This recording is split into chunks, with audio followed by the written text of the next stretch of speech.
And here's something I find even more disheartening. Watching the news. So many female journalists are objectified or sexualized.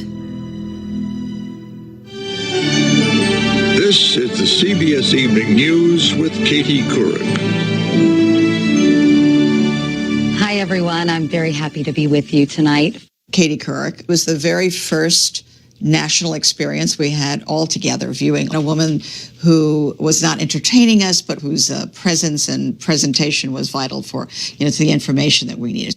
The three major evening newscasts had been dominated by white males. They had very similar faces and very similar backgrounds for the most part. I thought this is an opportunity to mix it up a little bit. I also thought it was an important message that a woman could be as competent as a man in an important, powerful role. And I remember in the early days when I would get calls from reporters about, we have our first woman anchor. What do you think about that? Inevitably, the questions that they would ask first were, what about those legs? Do you think she was showing too much leg? Or what about that winter white? Wasn't that a big mistake? They were all observations that had to do with her physicality and not really about the content at all. But again, it's because, as I've always said, we are a nation of teenage boys. We don't know what to make of this woman sitting in front of us. And so, we look at her legs, her boobs, her hair, her whatever, and then maybe way down the line, we'll get to listening to what she's saying. Ever since I've been in media at all, even since, the first morning show that I was on in Holyoke, Massachusetts, as the sidekick news girl, there's been like a really consistent proportion of, I don't even know if you call it criticism. Essentially, it's hate mail. As I've become sort of better known and I get more feedback, the amount of I hate you, homophobic, I hate what you look like, I'm going to kill you, like threatening male stuff, it's like the proportion has stayed exactly the same. It's like it's always 14% of the feedback, and it's almost all of the hate mail is about gender and sexuality. I mean, who has the time, if that's really what you think and you really are that bad a speller, like you really are still going to take this time to let me know what you think about what I look like? It's the scrutinization that women get that far surpasses the scrutinization that men get. I don't ever see gossip columns or tabloids reporting on Brian Williams' personal life. Yet Katie Couric and what she is wearing or who she's dating is headline news. I think whenever there are two women who are working in similar professions, it's automatically positioned as a catfight.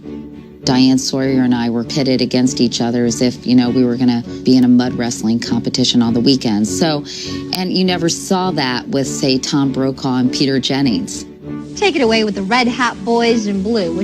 I got this one down. Okay, good. Sometimes I look on the cable news channels. I see women wearing very low-cut shirts and lots of makeup, and, their hair is kind of tousled, and they look like they're working as cocktail waitresses instead of newscasters.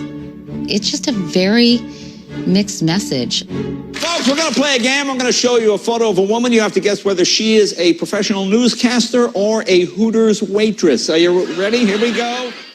The local news anchorships look like, somebody's grandfather and his second wife. Television's a very visual medium, obviously, and it's kind of how do you walk the fine line of looking pleasing and attractive, but also looking professional. I look back on my Today Show interviews and I think, geez, my skirt is way too short. I sometimes worry that I started this thing with my legs and everything, that I have sort of started this trend of trying to look, I don't know. There is so much pressure to look a certain way.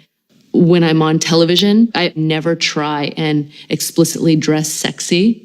I don't want to distract from the stories that I'm telling. I want you to focus on what I'm saying. There's a lot of words in my show, and I work really hard on getting them in the right order. For some people, I will always be too hideous a creature to be on television. That's fine. But if you can get over that on day one, it's going to stay the same for the whole time that I'm on the air. I think it's really hard for women today. The emphasis on women's appearance affects more than just women on screen. It's affecting women's ability to participate in the political process. Ironically, the more power women gain, the stronger the backlash against them. And this phenomenon is most evident in the way the media disrespects our female leaders.